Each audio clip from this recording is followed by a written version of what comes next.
Welcome back to New Rockstars. I'm Erik Voss, and Thor Love and Thunder, or as I like to call it, Thor 4, Gorr War for more Korg, just dropped some major plot details. The Guardians of the Galaxy are confirmed to be crossing over with Thor in this next film, which is all painting a very interesting picture combined with the details about Christian Bale confirmed as the Thor villain. While this may not be officially called the Guardians of the Galaxy, the hype remains real. And now I'm gonna break down all the new things we now know about Thor 4, spoiler warning in case you suck. And thanks to Privacy.com for sponsoring this episode. If you sign up now at Privacy.com/NewRockstars, you can get $5 today to use on any purchase online. Recently, Vin Deisel pulled over from living his life a quarter mile at a time to talk about doing the voice of Groot in the Marvel films and dropped this interesting gem about the Guardians of the Galaxy appearing in the next Thor film. Thor will also, the director talked to me about how Thor will incorporate some of the Guardians of the Galaxy, which would be very interesting. Nobody knows, but maybe I shouldn't have said anything.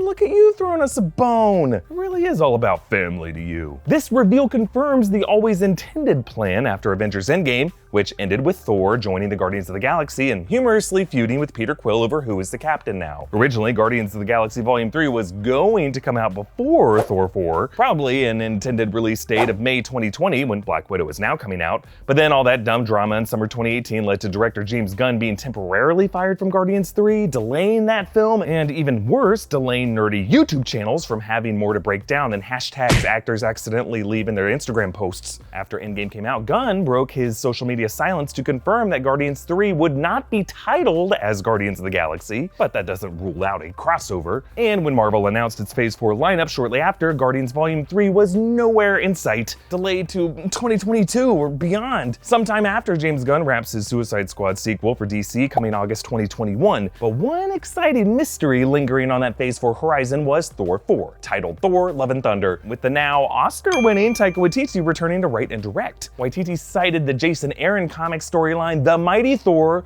which leads to Jane Foster wielding Mjolnir as Lady Thor, suffering from cancer, powering up into Thor mode, but then reverting and resetting her chemo. It's some real shit. Christian Bale was announced to be playing a supporting role, later reported to be alien and otherworldly, and recently, Valkyrie actor Tessa Thompson straight up revealed that Bale would be playing the movie's villain. Some familiar faces, some new people into the mix. Christian Bale is gonna play our villain, which is gonna be fantastic. Fantastic. Ooh, Tessa Thompson, you must watch your phrasing around us nerds. Christian Bale as an alien, otherworldly villain in a plot inspired by the Jason Aaron comic run. Yeah, we're almost certainly guess whoing him down to Gorr the God Butcher from Jason Aaron's God of Thunder and Original Sin storylines. They precede the Mighty Thor. Gorr swore to rid the universe of all deities after these false gods abandoned his family in their time of need. Years later, the mere thought of Gorr being right causes Thor to drop the hammer and walk away, leading to Jane Foster later picking it up. Some have also been pushing for Bale to be cast as Beta Ray Bill,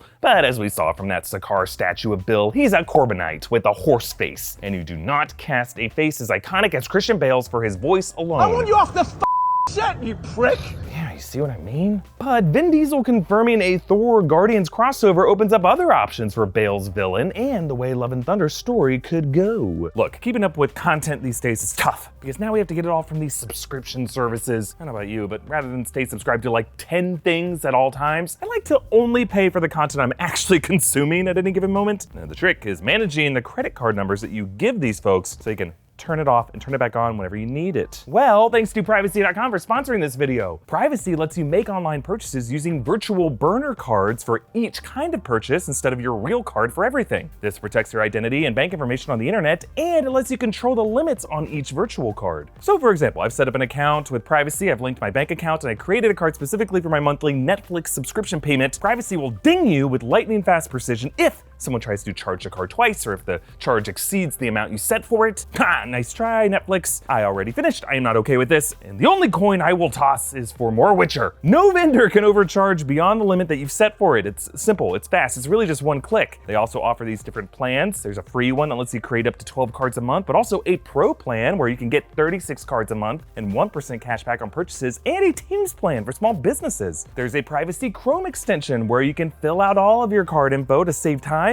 Just one click and all your details are instantly entered. Head to privacy.com/newrockstars and sign up for an account. As a special treat for my viewers, new customers will automatically get $5 to spend on your first purchase for a limited time only. Yeah, folks, that's free money. Just go to privacy.com/newrockstars and sign up now. Vin Diesel's exact words were some of the Guardians of the Galaxy. So to me, that sounds like less of a full team crossover like an Infinity War than an assortment of some of the characters associated with the Guardians side of the galaxy and some loose ends from the Guardians films tying into the Love and Thunder plot. One of those loose ends could be Adam Warlock, the genetically perfect space Jesus cocooned by Aisha to seek revenge against the Guardians. Adam would also fit the bill of an alien, otherworldly villain to all these characters. Before his Batman days, Bale played the smooth-skinned perfectionist Patrick Bateman in American Psycho. Paint him gold and you got yourself a space Jesus. But another connection between the Thor and the Guardians corners of the cosmos are the Elders of the Universe. Benicio del Toro as the Collector, Tanelier Tavon, and Jeff Goldblum as the Grandmaster, Ndwi Gast. Both Elders are in rough shape after some recent events. The Collector was a Reality Stone projection in Infinity War, but,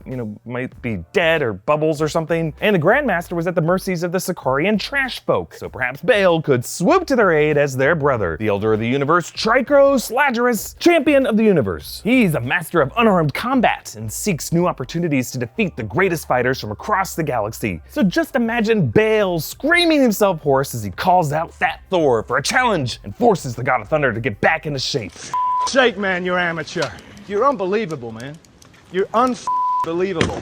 Number of times you're strolling around in the background. But which other Guardians of the Galaxy are the some that Diesel referred to? Well, obviously Groot, he was in that conversation, and Diesel had an interesting description for Groot's new form. I only have 2 words about that character, and it is Alpha Groot. So by Alpha Groot, he could be referring to King Groot, an alternate reality warlord version of Groot who never met Rocket or joined the Guardians. It could also mean the inclusion of Groot's home society, the Flora Colossi from Planet X, who are ruled over by the Arbor Masters. Or maybe Diesel's just reminding The Rock that he's always the Alpha. But too many of the Guardians in the story gets a bit crowded. By familiar faces, I think Tessa Thompson was referring to cameos by Groot and maybe Rocket, while the main story of Love and Thunder will remain centered around Thor, Valkyrie, and Jane as the new Mjolnir wielder after Bale arrives as a villain who rattles Thor to his core, but not before the war for more Korg